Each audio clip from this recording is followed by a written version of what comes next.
dear colleagues, dear students, ladies and gentlemen. It's a great privilege, it's a great pleasure too, to welcome tonight Mr. Joschka Fischer, former Vice-Chancellor and Foreign Minister of Germany. Mr. Fischer opened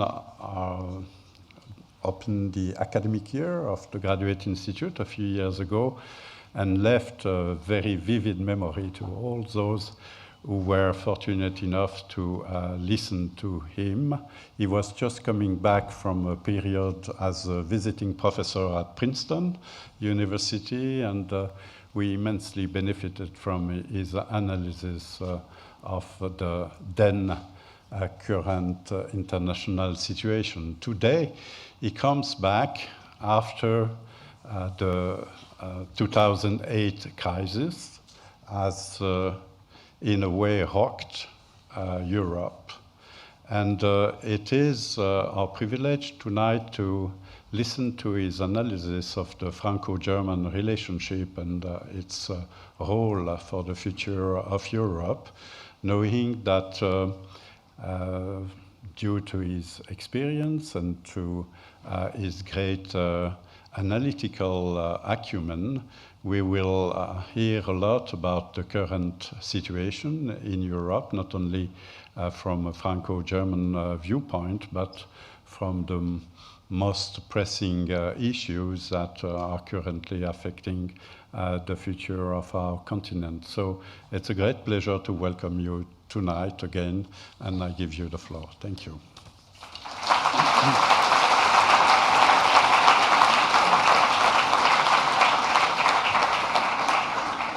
Thank you very much. It's a great pleasure to be here back in Geneva. And it's a great honor also to be invited to speak about the Franco-German relations. The Franco-German relations is still the core of the European project. Not only due to the fact that France and Germany are the two biggest economies in nowadays European Union, but also based on history, which is extremely important. I think you can't understand Europe without knowing history, because Europe is a continent of history.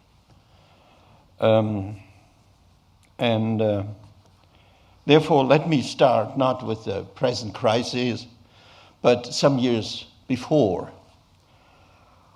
When was France created, or what was the beginning of France? It was exactly the same beginning as Germany started. The Treaty of Verdun in 843 divided the Carolingian Empire between the three grandsons of Charlemagne. The eastern part became Germany, the western part became La France. And the Swiss, at the end, defeated the Valois, which wanted to re-emerge in the late medieval times, the third part of this Carolingian Empire. So it's interesting to understand that France and Germany, from the very beginning, have the same roots. And the family history, you all experience different family histories. Brothers and sisters can be very, very different. The same genetic pool, the same parents, but wow. And especially if there is not a precise definition of the heritage. It's very dangerous for family affairs. Now, if I would joke, I could say, since 843, the Franco-German relations up to 1945 was a big mess about the Carolingian heritage. But it would be too easy.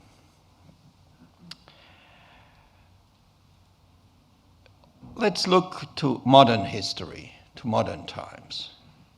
There was a great German historian who wrote a masterpiece, several volumes about Germany in the 19th century. His first sentence was, now I quote in German, "Am Anfang war Napoleon." At the beginning it was Napoleon. Yeah, Napoleon was the founding father of modern Germany. He put to rest the old German Reich. He reduced the several hundred sovereign territories, cities, princes, whatever, to a two-digit number of middle-sized states. And he was the founding father of the German national movement. So, and this was the beginning of a very unhappy relationship in the 19th and 20th century. Why unhappy? Because nationalism dominated the relationship between France and Germany, and it led to a seemingly endless chain of wars, terrible wars. We commemorated this year the outbreak, the beginning of the First World War, called as the original disaster of Europe in the 20th century. Definitely it was. It was more or less a war between France and Germany. Of course, the war was also fought by others. But in the center of this war, it was about France and Germany. And it led immediately, via the Peace of Versailles, the Versailles Treaty, to the Second World War, where Germany was completely defeated. What were these wars fought about? It was about the question, who dominates? Who dominates Europe? From the perspective of today, it looks very, very strange, because we know the answer. Neither France nor Germany dominates. But at the moment when France and Germany came together, guided by wise, very wise and courageous statesmen, the whole setting changed completely to the better. Germany, I must say West Germany, after the total defeat of 1945, in this tremendous disaster, where the responsibility was only with the Germans, found wise winners. This was very important. And it was Winston Churchill,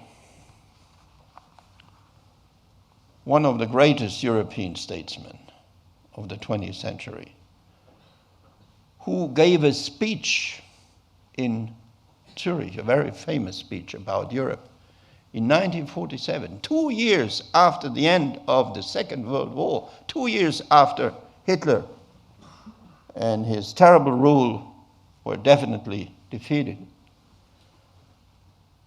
where he spoke about the foundations of a new Europe, based not only on Franco-German cooperation, but based on reconciliation, on friendship, 2 years after the horrors and disaster of the Second World War. And by the way, he spoke about the United States of Europe based on the Franco-German reconciliation. This is really, I think, a breathtaking vision 2 years after the war. And after Churchill, de Gaulle, Adenauer, Schuman, Monnet,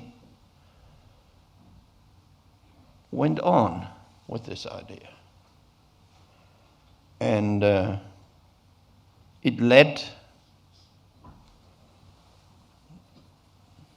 to economic cooperation, but the economy was only the tool. It was not the real purpose. The real purpose was to build a new state system in Europe, which could overcome the traditional state system, which led to these devastating Franco-German confrontation, which led to these endless wars, terrible wars. And this was the very beginning of the idea of a Europe which will integrate, a Europe which will go further than the 19th century national state, a Europe where the strategic interests would be brought together to form a real European Union. Or, as Churchill said, the United States of Europe. I think this is still a very challenging and a very modern idea. I will never forget when I was a boy, I grew up not far away from Ludwigsburg. And one day, General de Gaulle came for a state visit and gave his famous speech in Ludwigsburg. I remember how impressed everybody was by the generosity and openness. And France at that time was uncharted territory for me. A few years later, I was old enough to say farewell to my family and hitchhike to Paris or Marseille. What a world. It's hard to understand for younger people here in the room, but I think it's similar to travel to China because the cultures were so different. And as you see, I don't belong to the slim people. I'm a foodie. And at that time, the food in Germany was, well, only in the UK I found a better food than the German one. So France was quite an experience. The difference of culture, everyday culture, movies, everything. The different lifestyle. But as someone in my age at that time had to realize the scars of the war, not only of the second, but also of the first war, were still existent. And this was also the time where the Franco-German cooperation from people to people started. This is often forgotten that the Elysee Treaty started a people-to-people connection by, I don't know, hundreds of travels, visits, of choruses, firefighters, music groups from the villages. The village partnership played an important role because once a village partnership was established, it was a back and forth. One day, the Germans came to France. The other year, the French came back to visit the German village. I wouldn't underestimate this level of cooperation. And most important, it was also the beginning of the, I can't translate it in English, and I don't know the French name, so I say it in German, the Deutsch-Französische Jugendwerk. So youth exchange started at that time. This was extremely important. So this was a serious effort, not only on the highest political level, but also on the level of the people and of the younger generation to overcome these confrontations. And for the commemoration of the 60th anniversary of, or the 40th anniversary, was it 40th or 60th? I don't know. Of the Elysee Treaty, President Hollande came to Germany. And there you could still feel the emotions on the German side about the Elysee Treaty. I think this was a very, very positive part of our common history.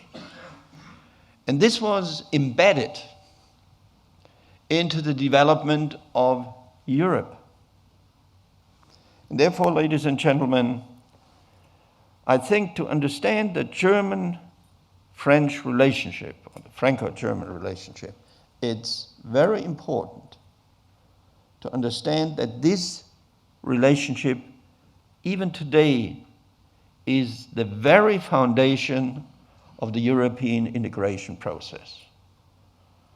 Now, I don't have to preach that in Switzerland, because the relationship between the Swiss Germans and the Swiss French is also key for the future of Switzerland.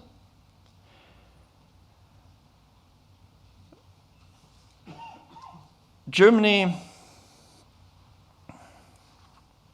and France, I said it before, are so different. This is the miracle of our relationship. I experienced that as a foreign minister for 7 years, that we have always trouble to reach a consensus. But once we have the consensus, because the French think only their method is the way to paradise. On the other side, the Germans think, wow, we know the best way how to come from A to B. The German precision is the best way to paradise. So to step back and say, okay, maybe they are right. It's really tough for both sides, both banks of the River Rhine. And that is a key problem, and will continue to be a key problem. But on the other side, once we reach a consensus, great things could be done, have been done. Look, Airbus Industries. It's a Franco-German cooperation, based on Franco-German cooperation. Europe has an own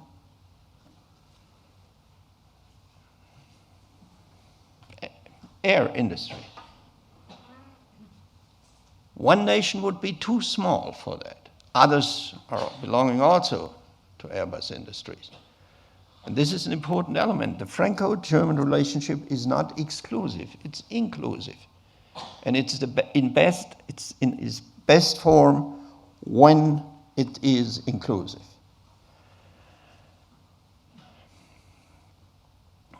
So we had a long period of very positive developments. Unfortunately, in recent years, this has changed. And I don't know exactly why. I'm not talking only about the political level. I'm talking also people to people. I don't know exactly why. Is it globalization? Is it internet? I'm speaking not in German, I'm speaking not in French. I will in a second explain to you why cannot give a speech in the French language. Maybe these are the reasons.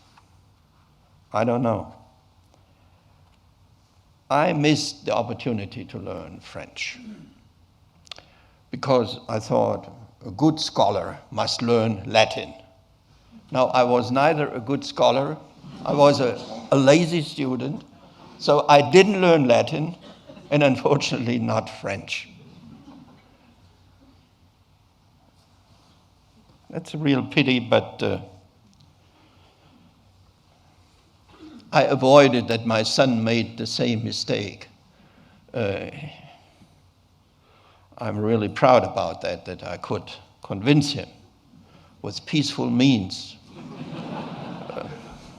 only with the force of the argument, that he will continue with French. Now, he became a chef later on. And of course, there, France is still the dominant force. Not the only one, but the dominant one. And he was very happy that he listened in this rare moment to his father's advice. I regret it. But let's go back to the serious problems we have. Since the beginning of the financial crisis, the Franco-German relationship, ambassadors now, I have to apologize before, is in a very bad situation. We have lost the balance.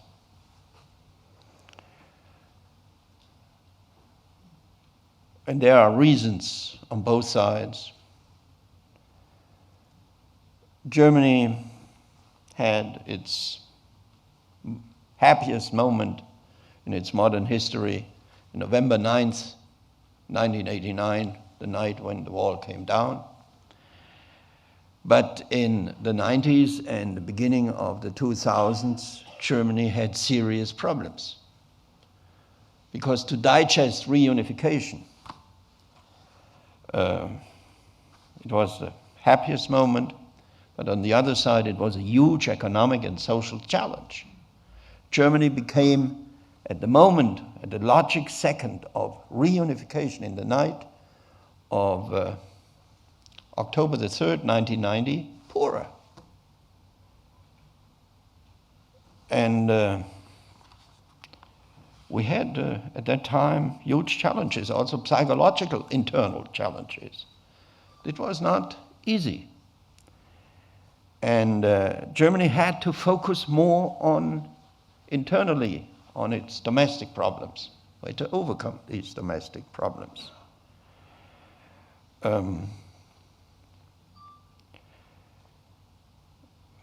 France, on the other side, was part of the success story of the 90s, in the beginning of the 2000s. But with the economic crisis,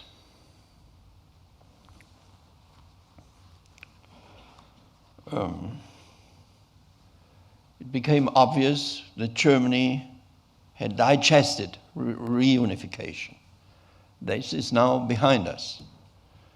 So out of these, I wouldn't say crisis, but bitter years, economically bitter years of reunification, Germany came out much stronger economically. At the same time, I think, France made a mistake to think that globalization is a conspiracy of terrible capitalists in Wall Street and in the city of London. This was not only on the left, but also on the right. This was a mistake. There was no conspiracy.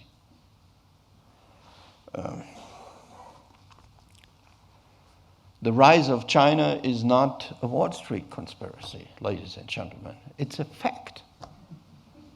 The rise of South Korea, the East Asian car industries, these are real challenges. The markets are changing, and there is no way around to adapt to these changing positions. Because we all believe in our welfare models, with all the reforms someone had to make, but we believe that the society, the state, has to guarantee for the majority of the population education, health care, care for pensioners.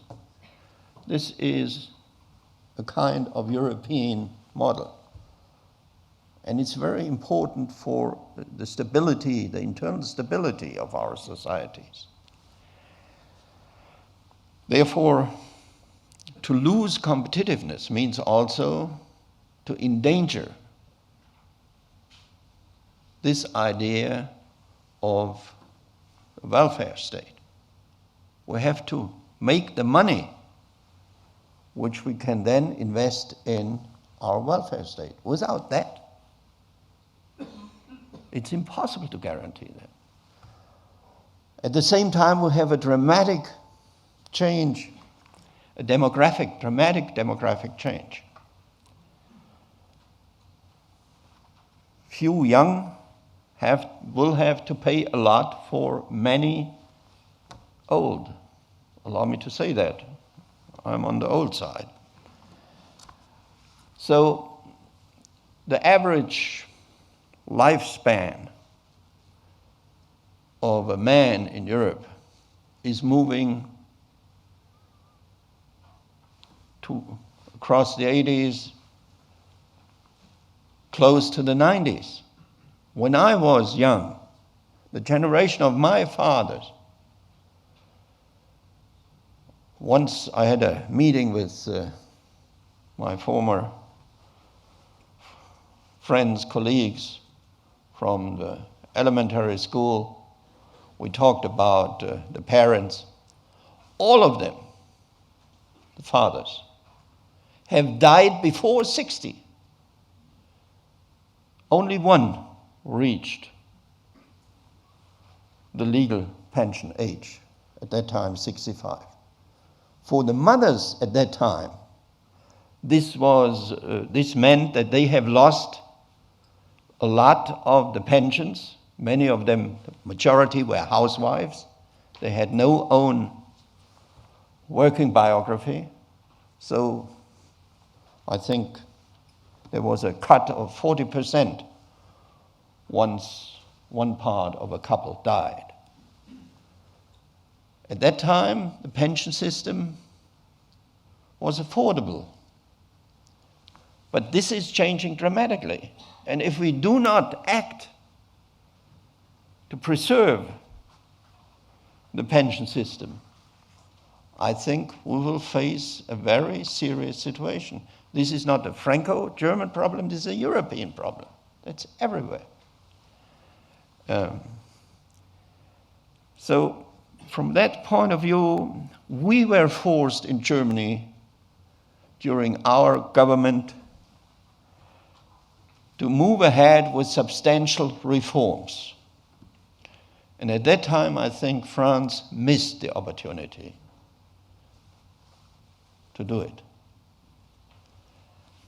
I know it's politically risky. We lost the government, therefore. But by and then you have to take risks because it's in the interest of your country, of your nation.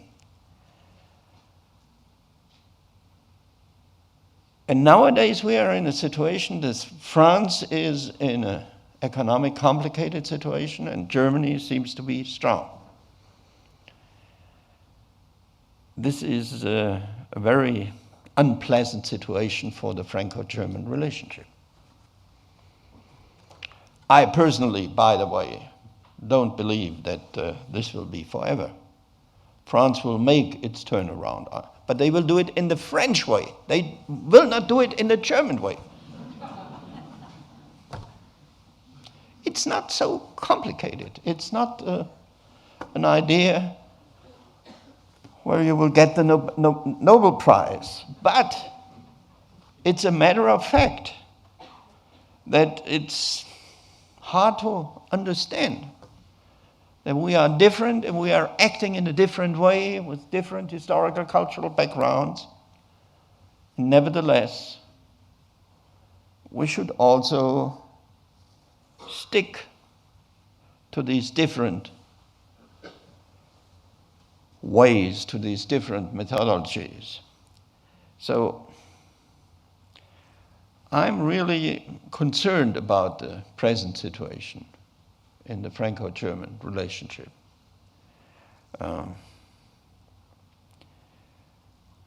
Unfortunately, I don't see the personnel, neither in Paris nor in Berlin, who understands even the problem. Allow me to be very frank. I don't see it. The best are some diplomats, they understand it. But the political leadership, we must invest more in our common relationship, because investments in the Franco-German relationship means investments into Europe. Nothing positive can happen against France or Germany. I experienced that many times.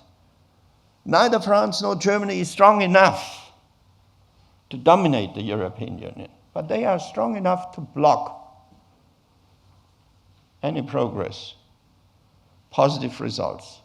Therefore, it's so essential that we work together also in a European perspective. Europe nowadays is seen as dominated by Germany. That's the bad message. The good message is nobody in Germany had the intention to get such a position, neither on the political right nor on the political left. This is really, I think, not an intentional policy. Nevertheless, the result is as it is.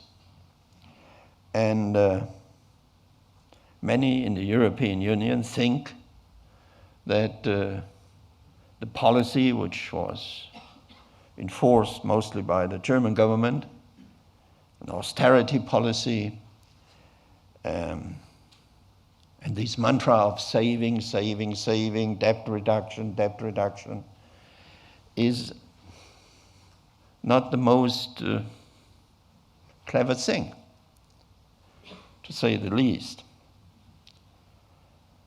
Unfortunately, I must agree with the critics, because I'm not against debt reduction. The question is when and how.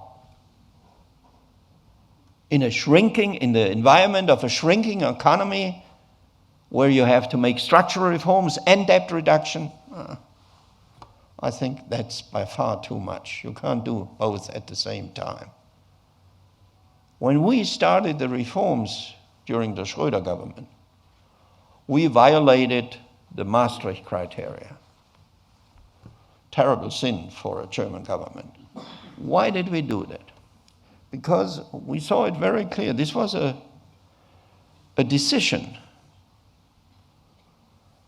made by the government that we cannot make debt reduction and structural reforms in a negative economic environment. We have to decide what we do. And we decided for structural reforms, and I think it was the right thing to do. I would do it again. But therefore, it's hard for me to understand the present German government, especially the Chancellor, to say that quite clear, to put that pressure on France. I think debt reduction is an important issue, but there is a timeline which is not limited to 1 year. I think there is space, and this should be used. Because what we see nowadays is that the shrinking European economy, especially in the crisis countries in the south, have a negative impact not only on France, but more and more also on Germany and in the global economy. Therefore, I hope that there will be a reconsideration, and I wouldn't bet that austerity policy will survive the next year. I wouldn't bet. Maybe even this year, if the economy is going on further in the decline. So from that point of view, that's a good message. Maybe the worst will be behind us from a Franco-German perspective. But again, reform is needed. Without substantial reforms, economic reforms, structural reforms, I think France will not recover its strength, which I firmly convinced is still there. Now, this is important not only for Franco-German relationship, but also for the whole of the European Union, especially for the Eurozone. And we are still in the so-called financial crisis. But allow me, ladies and gentlemen, in very few words, to explain to you that I think the financial crisis is not really a financial crisis.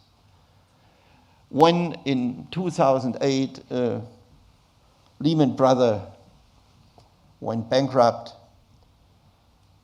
the financial crisis was a global crisis. Every economy was hit. Now, what makes the difference between the US, China, Japan, and Europe? Why is this crisis seem to be so endless in Europe? Why is it so threatening in Europe? It can really endanger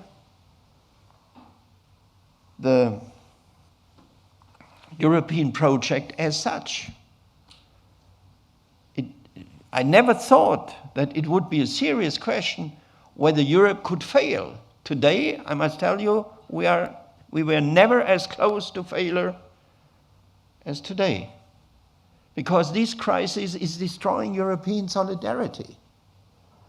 From a win-win EU, we are now in a distribution conflict between rich and poor, north and south.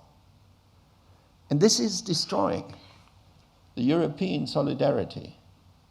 But without solidarity, I think the European project will be unable to survive. So, if we look to the present situation, we have to analyze very carefully what went wrong, especially in the currency union. And the problem is that we are in the currency union in a hybrid situation. We have pooled this currency sovereignty, no Deutschmark or franc any longer, it's all the euro.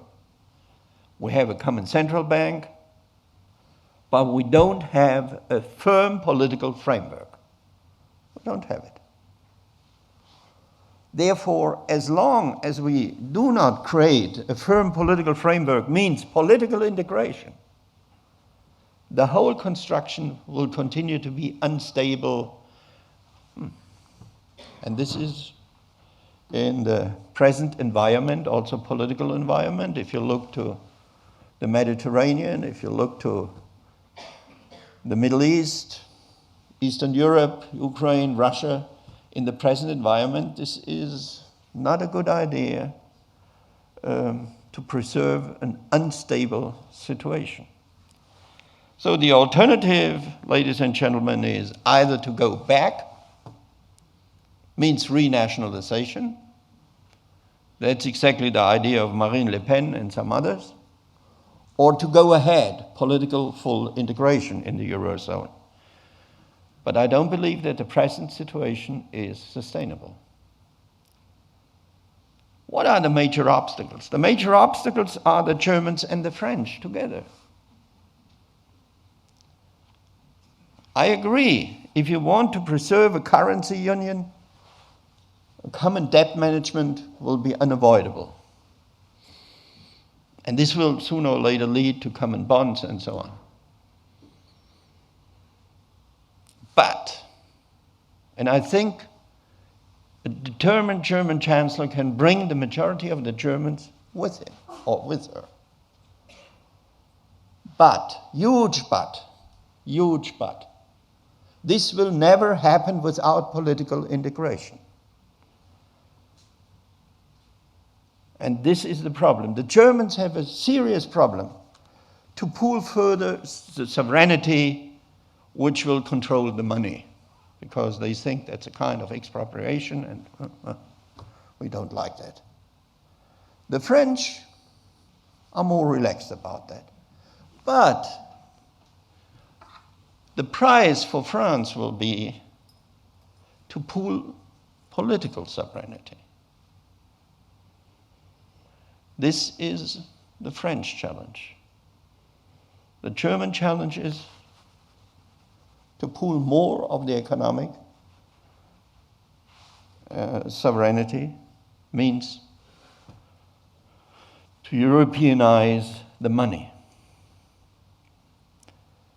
But on the other side, this will only happen in a firm political framework of political integration. I'm here in Switzerland. The European Union is more or less in a situation which is comparable to Switzerland in 1846, before the Civil War. It's the question whether we can make the step forward into a federation, from a confederation into a federation, means centralizing of certain powers, means also to overcome the hurdles we have in our mindset together. This depends on France and Germany, not exclusively, not alone, but mostly. And I'm unhappy to say that there is no Franco-German debate about the future of Europe. Which Europe do we want? What do we think? What do we need in, say, 10 years?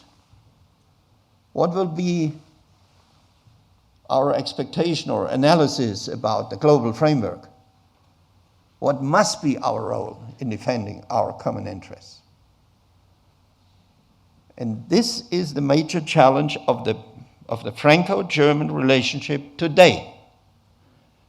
And I think also the major problem, that we are not developing a common perspective for Europe. Renationalization.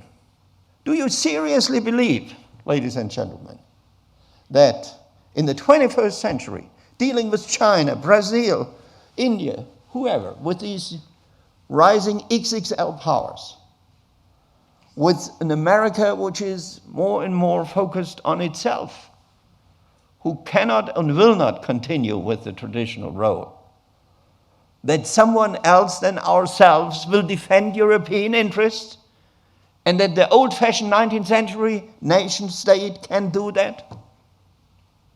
Sorry. I think it's a very stupid idea. Only if the Europeans move together. And if you look to the crisis in Eastern Europe, to Ukraine, I would also add that the weakness and disunity of Europe has invited Putin to act in the way as he has acted. Because I personally think he made a terrible mistake based on the interests of Russia. He blew, again, it's not the first time in Russian history, the huge opportunity of a broad-based modernization for the Russian people. This was also due to the weakness of Europe. And What I expect from the Franco-German couple is that they stick to their role to promote together the European project. This is the driving engine, and if this driving engine is not working, Europe is not moving. So, ladies and gentlemen, I hope that pushed by the external crises, but also pushed by the insecurity in the economic sector, France and Germany will move ahead. I know it's not easy. I'm not an expert in French politics, but I understand a little bit about the complexities. It's not easy, as it was not easy to reform Germany, believe me. It looks easy from the hindsight. Yeah, they have done it, but it was a hell of a fight and a high-risk fight. At the end, we lost power. But nevertheless, it was the right thing to do, to move ahead. So, from that point of view, I think the Franco-German couple is indispensable. Neither side can move ahead alone. We are linked together. And it's also a little bit crazy. It reminds me to people who were jumping from the top of a skyscraper and discussing in the free fall whether they should jump. It's too late. You have to discuss how to land if there is a possibility, safely. We, France and Germany and the other European nations, we are linked together. If the euro would fall apart, we all would pay an extremely high price for that. If the EU integration project would fall apart, the price would be even higher. And it will fall apart if the euro group will disintegrate. And this would have also very severe consequences for Switzerland, which is not a member of the euro.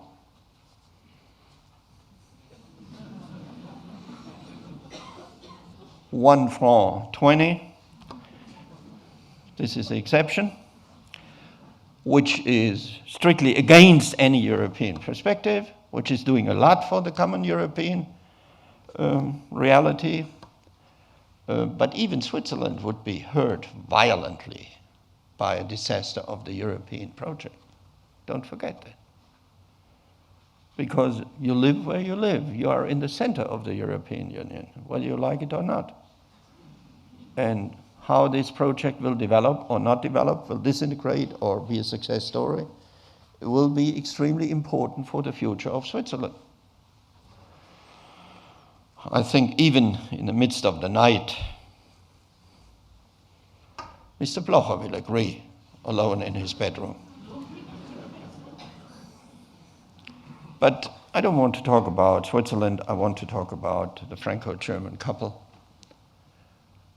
The common future of Europe is the key challenge for the future in the Franco-German relations. We have to address these issues, ladies and gentlemen. No one else can do that. Yes, the Italians can play a very important role. Others, Poland, Spain. But as a driving force, only the two nations, France and Germany, can do that. So let's hope for the best and not expect the worst, but also the best. I'm not pessimistic about the future. Yes, we are really close to failure, but this is the price for moving ahead. Pro-Europeans need strong nerves, because I don't believe that our leaders will move as long as things look fine, even if they are just the opposite of fine. They will only move when they look down to their shoes and they see this black hole in front of them. Then they will, I think, make the right steps. At least this was the experience during the crisis. I was told that we'll have also Q&A. I would be very interested in that, but before I end, if you are interested and if you are a German reader in German language, I presented today my new book where my speech today is explained more in the details, also with more historical remarks. I hope you will like it. And I praised the Swiss constitutional model in this book. This was the reason why I was today in the Tagesanzeiger. Because I definitely think we can learn a lot about your experiences in Switzerland. I know it's not easy, but nothing is easy in this world. Life is not easy, but beautiful. And I think the Franco-German history, not the dark parts, not the bad parts, but the recent history, since the end of the Second World War and the founding of the European Union, is a beautiful history. And this beauty of our relationship must drive us forward into the full European integration. Thank you very much.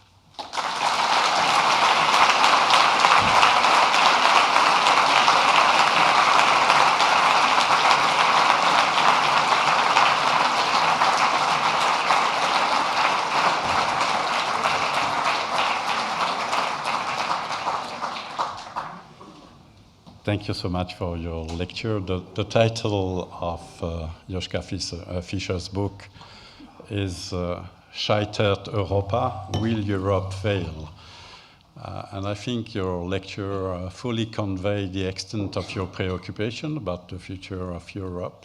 And I think it's a very timely concern, including for the Swiss, because at least you can invite the French and the German to speak together and find a common solution, but the Swiss have to speak to themselves, and it's more difficult in an autistic country. So thank you for the invitation.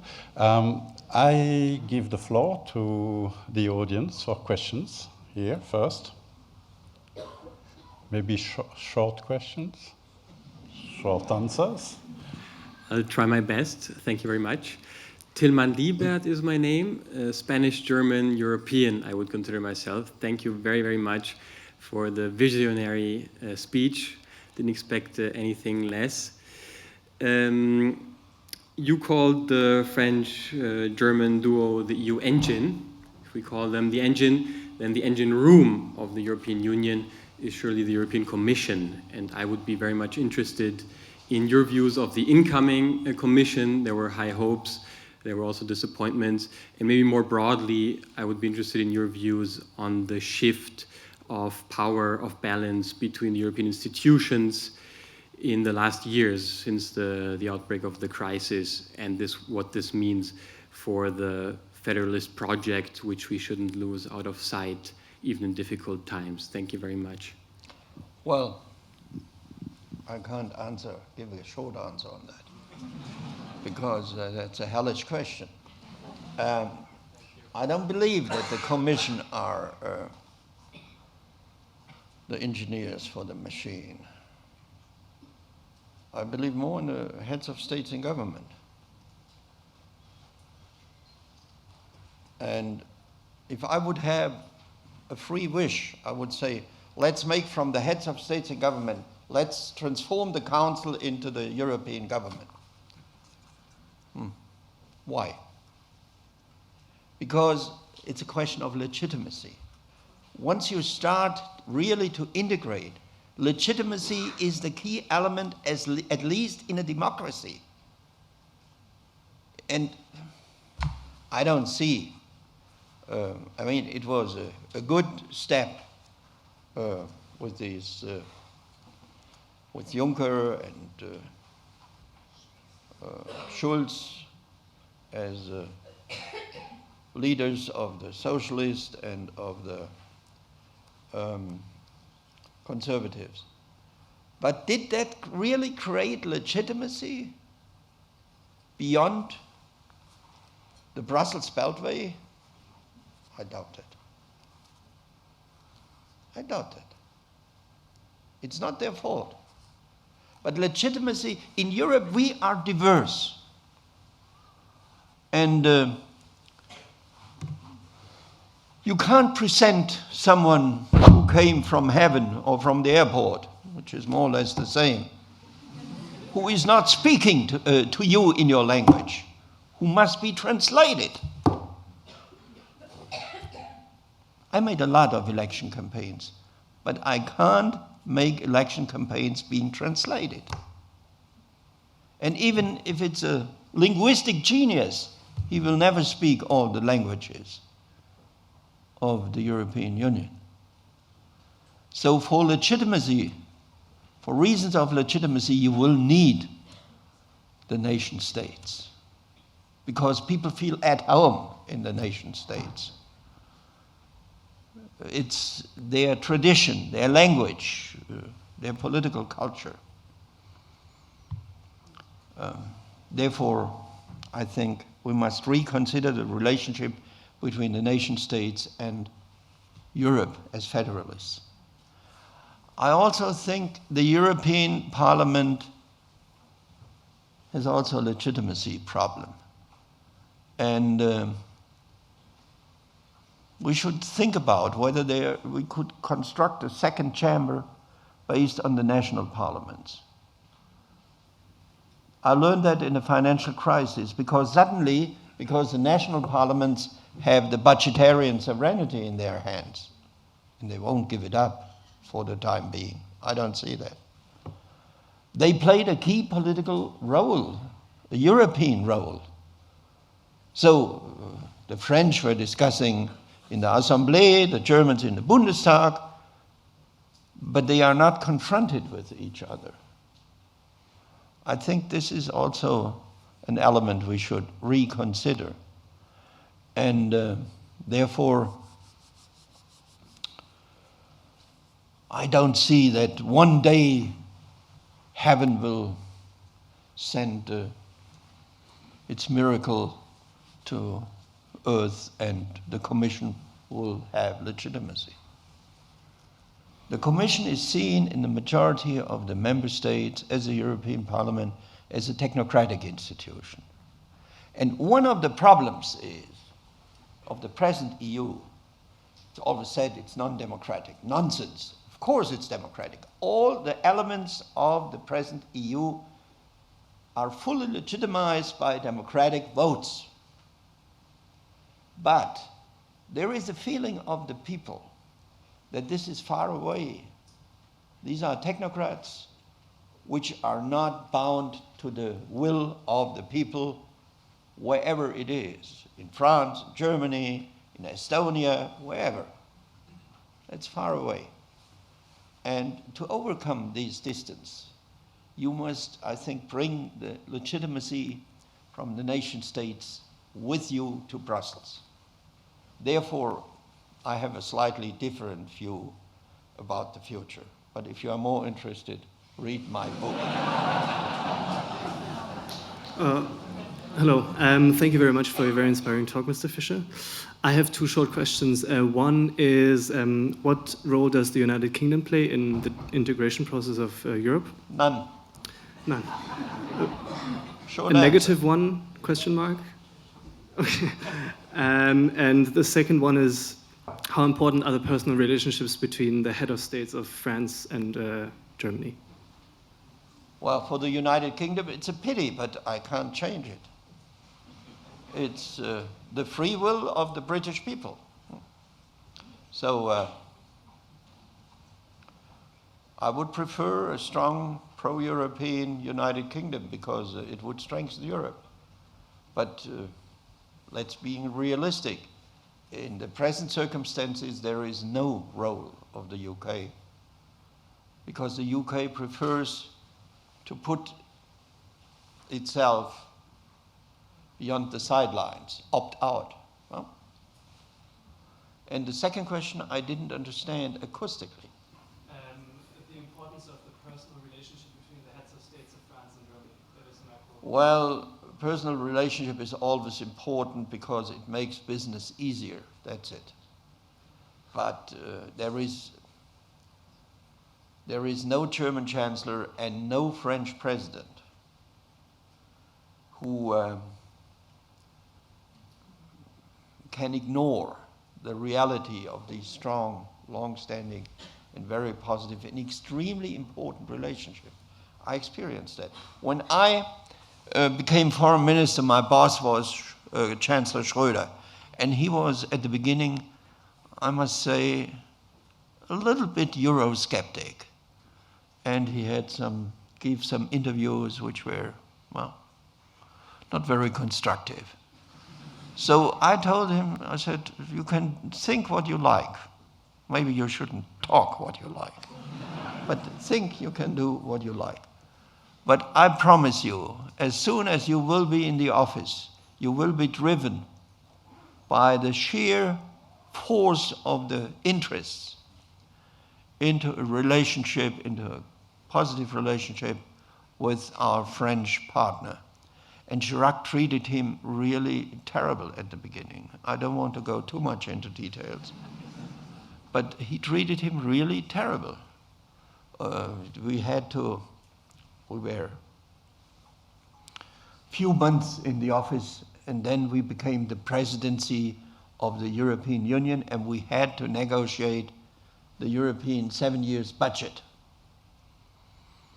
And honestly, neither Schröder nor myself were experienced budgetarian EU negotiators. So, and Chirac treated him really terrible. But later on, they became close buddies. This was helpful. But the Franco-German relationship is such an asset, so important, that every chancellor, every foreign minister has, not at the end, at the beginning, to pay tribute to that. This cannot be ignored, also not in Paris. It's too important for both sides. Sir, I would like to ask, what is your opinion about the acting German government? Are they destroying your heritage, the Agenda 2010? Well, I'm pleased to have this government and not the government before. This was the most terrible government we had since 1949, the government before. I haven't voted for them, but I'm really pleased not to have the former government. And I think a grand coalition might not be the worst in these very challenging period.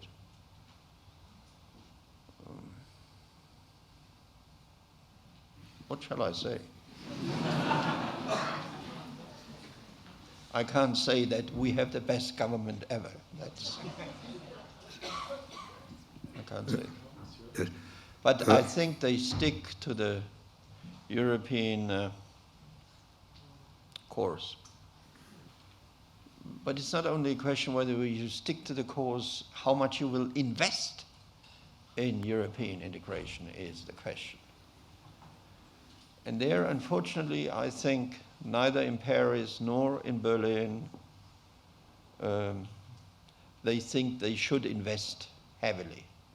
But I personally think they should invest heavily because the crisis is serious.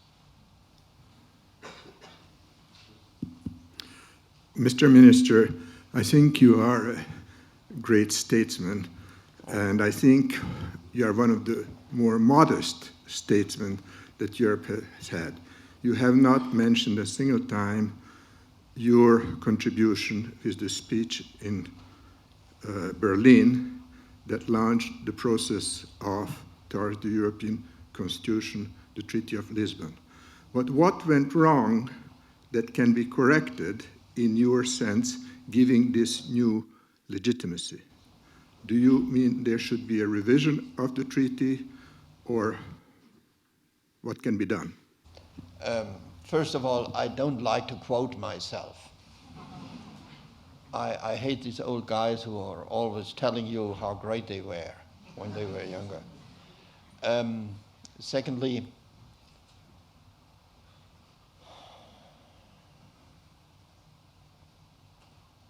no treaty.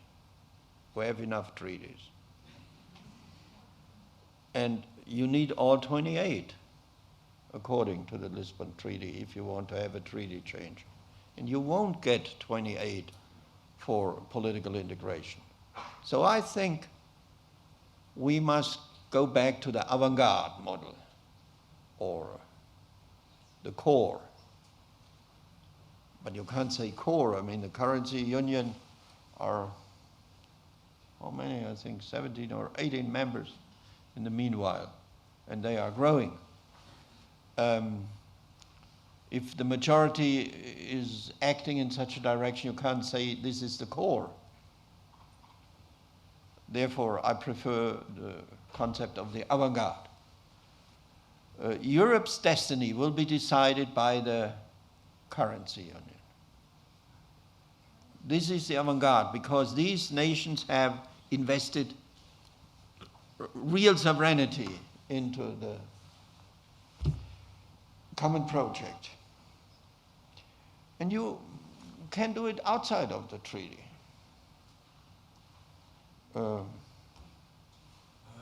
We developed Schengen. Schengen is the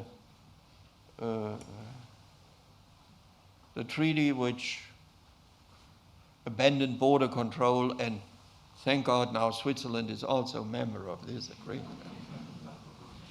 And the Schweizer Volkspartei will never wage a referendum against this because they know perfectly well that it's popular for Swiss citizens to be part of that. By the way, Norway is also part of the Schengen agreement from the very beginning because of their special relationship in Scandinavia, especially with Sweden. This was for them a key element. Norway is not a member of the European Union. No. It was done as an intergovernmental agreement, a treaty between states. And later on, it was transferred into the European treaty with the consent of almost everybody. I'm thinking more about in this direction, but not a treaty change, because it's unrealistic. Unfortunately, I would prefer a direct treaty change, but it's unrealistic. You can't get everybody for that. Thanks for your inspiring words. My name is Jean-Christophe Barth. I'm French and German, having served also at the Franco-German Brigade, obviously, because it was a political thing at that time to do. Today, I'm surprised to see how the traditional concept of nation states is completely struggling with the problems we face today. Isn't one solution maybe to try to have these regional incubators like the Franco-German shoreline on the River Rhine, for instance? We talk a lot about Eurodistrict, but it's not happening because of mere administrative problems. But there's so many examples in Europe where I think regions can overcome these things much better than the large state concept. The region of southern Germany is definitely not thinking the same way like the region in the north, and in France it's the same. Anywhere you look in Europe, it's quite similar. So I do think there is a chance, or we should probably test with new schemes. What is your opinion on that? Well, I think from an operational way, you are right. A lot of things can be done much easier by the regions, especially if the regions are crossing the borders. But this is also true with non-EU member states. I'm not an expert in Basel politics, but I think also on the Swiss side in Basel, in the Canton Basel, Stadt, they have a lot of common interests with Alsace and with Baden-Württemberg or Südbaden, the whole regional planning and whatever. I think there are a lot of common interests. But this is not an alternative, believe me, to the issue we just discussed. You can't deny or bypass the nation states. It will not work. The regions are very important. And maybe for Germans it's easier to deal with that because we are decentralized federal system. Maybe for Swiss it's also easier by the same reason. But the majority of the member states in the EU are centralized, or smaller countries where federalism makes no sense. Therefore, my experience is that the regions are extremely important, and it needs political will on the regional level. Yesterday I was in the Swiss embassy in Berlin, and it was about multi-language realities. Representatives of Bien were in Berlin and explained what they were doing, and the Prime Minister of the Saarland, which is now also open for bilingual education and pushing very hard to move ahead also with Lorraine, and if there will be the reform in France, the regional reform, then with Alsace-Lorraine and Luxembourg and Saarland and Rheinland-Pfalz, the two lenders on the German side. It makes a lot of sense, especially the nitty-gritty of everyday problems or of planning, which is very close to the citizen. Makes a lot of sense, yes. But this is not an alternative to the national level, believe me. The last two questions here and over there. Okay, sorry. My name is Andre Langos. I'm a German lawyer, married to a French lady, and we've got 3 kids that have both nationalities. And I've got as well a master's degree in history. By the way, at the beginning of October, I had the pleasure to be invited to Château de Coppet because I'm a very big fan of Madame de Staël. And if you have a look here, what you quoted here, it's so modern. We need, in these modern times, we need more European spirit. And what I recommend as well, my French friends read Germaine de Staël. By the way, she was a ferocious opponent of Napoleon. But that was not my point. My point is, I'm very much in favor of, and I think Europe needs German-French cooperation. But I don't see it as positive as you do. Because I know quite a lot of the French reality and the problems that the French got with reforming, the problems that they have as well to keep on with regional cooperation. I organized last year in the Stuttgart Parliament a workshop concerning New Green Deal, and then I'm going to organize as well the participants from Rhône-Alpes area, so which is Lyon, and they say, oh yes, you need to come to Lyon, please come and visit us. And then I told them, yeah, okay, so tell me, when do you want to have us? And I repeated this question something like 10 times, and nothing happened so far. So I think, and I've got plenty of similar experiences. So what I think, what we really need is that we need to put much more money in education, so that on one hand side, the French, particularly the French students at school learn German and English, at least English. And then we need to do some bottom-up projects. I will give you one last example, then I stop. I signed by the end of September the first German-French energy cooperation agreement for 400 kilowatt photovoltaics in Alsace area. But that was nothing that had to do with the relation between Baden-Württemberg and Alsace. That was a friend of mine who runs an energy corporation in Freiburg who told me, well, we were offered several projects in Alsace, so please help us to find appropriate partners. What I did. And then we signed it. And well, I think we need really more bottom-up projects so that the people realize how important it's for Europe, how important it's for them to continue the European dream. Well, this was a good example, what I was talking about before, that it's complicated. It's not, translation is not only a question of word by word, it's also a spiritual question.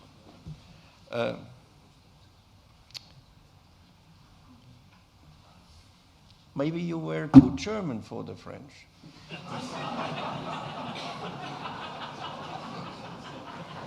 Because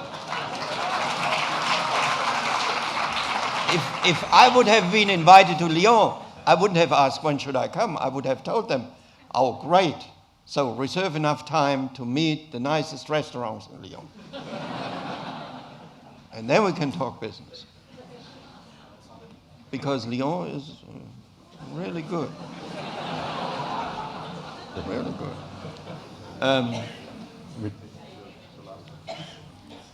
So it's for me an example of the huge mountain of misunderstandings.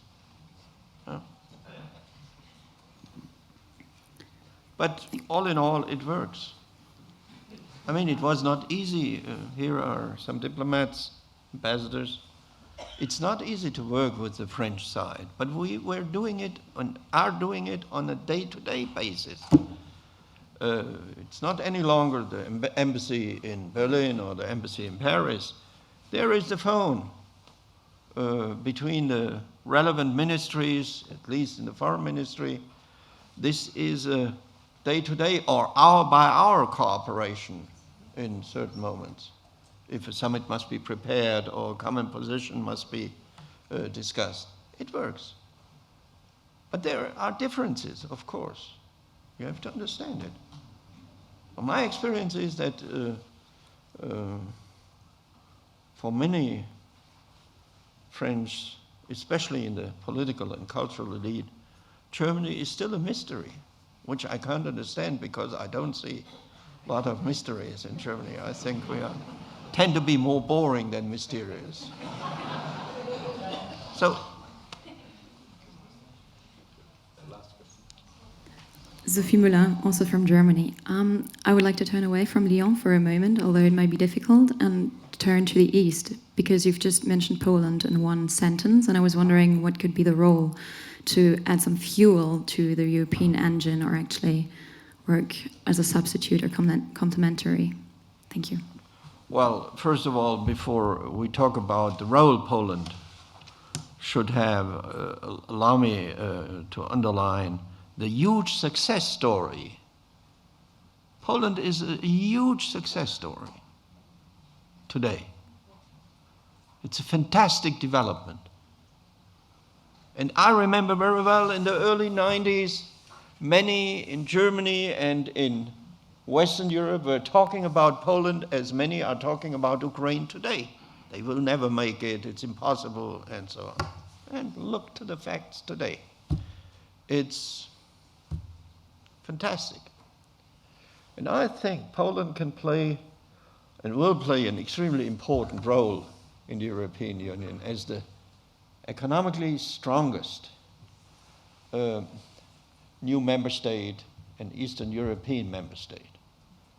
I think if you look to the present situation, the head of the council is the former Polish Prime Minister, and the role of Poland in the Ukraine crisis is very important. Also to balance maybe a little bit Berlin, that's good.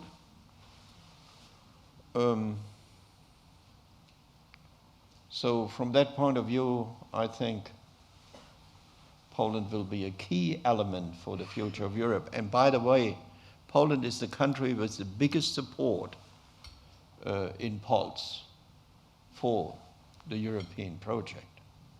So congratulations, it's a great success story, and I cross my fingers that this success story will continue and contribute to the future of Europe. I think it would be very important if Poland, I understand why they are not doing it now, would join the Euro. This would be a very strong message, which would be also understood in Moscow. Don't forget that. I would like to recall that this lecture was organized in partnership with les Rencontres de Coppet, and you will find outside leaflets explaining what these rencontres are doing this year to commemorate the 200th century anniversary of Madame de Staël books, De l'Allemagne. And I would like you to join me to thank a lot Mr. Fischer, because it's very rare that you find reunited in the same person so many qualities, the quality of political judgment and analysis, a lot of political passion, and a lot of humor. So it was a great pleasure to have you with us tonight. Thank you.